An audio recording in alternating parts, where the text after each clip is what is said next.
Halo, salam. Saya Yuningsi PHJ bersama teman Saya Erni Pajijera. Dan saya Naomi Selvianti Toliu. Kami adalah mahasiswi dari Kampus Sekolah Tinggi Agama Kristen Informatika Timur atau biasa disapa dengan Kampus Takri. Adapun Kampus Takri memiliki visi dan misi.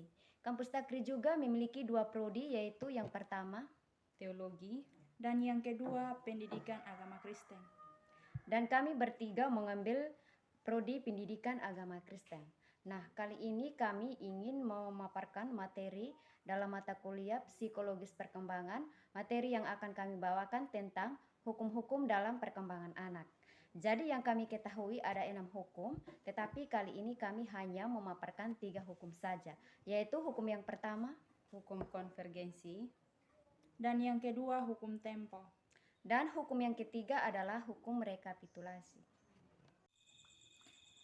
Oke, kita masuk di bagian yang pertama, itu tentang hukum konvergensi.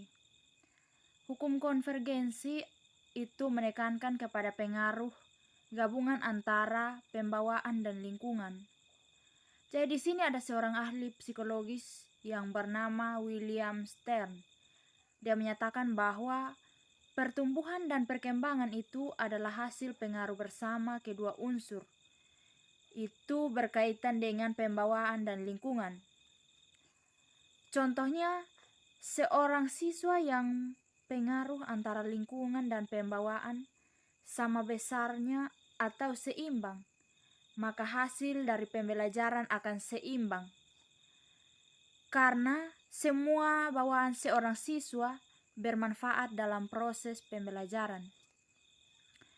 Lalu di sini ada ayat referensi yang dapat mendukung akan pembahasan di atas yang berkaitan dengan hukum konvergensi. Di sini ada 1 Korintus pasal 15 ayat yang ke-33 dan juga Amsal pasal 13 ayat 20. Pembacaan yang pertama itu 1 Korintus 15 ayat yang ke-33.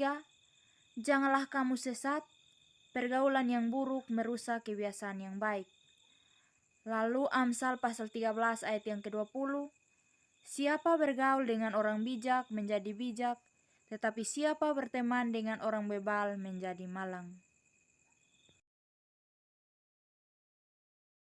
Kita akan lanjut di poin yang kedua, yaitu hukum tempo.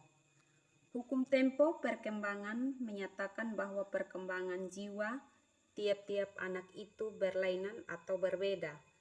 Jika dilihat menurut temponya masing-masing, perkembangan anak ada yang cepat atau tempo, ada pula yang lambat. Dan ada pun contoh dari hukum tempo, di mana seorang siswa dalam proses pembelajaran ada yang memahami materi dengan mudah dan bahkan ada yang kesulitan. Dan ada pun ayat referensi yang mendukung pendapat di atas. Kita bisa melihat dari kitab Amsal 9 ayat 9. Bunyinya, berilah orang bijak nasihat, maka ia akan menjadi lebih bijak. Ajarilah orang benar, maka pengetahuannya akan bertambah. Hukum yang ketiga yaitu apa yang dimaksud dengan hukum rekapitulasi. Nah, hukum rekapitulasi, hukum itu berasal dari teori rekapitulasi atau recapitulation theory yang berisi doktrin atau ajaran yang mengatakan bahwa proses perkembangan individu manusia adalah sebuah mikrokosmik atau dunia kehidupan kecil yang mencerminkan evolusi kehidupan makhluk hidup dari tingkat yang paling sederhana ke tingkat yang paling kompleks. Nah, adapun contoh dari hukum rekapitulasi yaitu pada masa berburu seorang anak masih menyukai dunia bermain terlebih dengan benda-benda mati dan masih belum memiliki rasa kasih sayang kepada makhluk hidup. Naik satu tingkat pada masa mengembala mulai timbul rasa kasih sayang dan kasihan pada makhluk hidup seperti hewan, karena hewan dapat bergerak dan anak tertarik dengan hal tersebut. Nah, adapun ayat Alkitab yang mendukung akan pendapat tentang hukum rekapitulasi atau recapitulation, yaitu yang pertama kita bisa melihat dalam kitab Yakobus pasal 1 ayatnya yang ke-17 yang bunyinya demikian.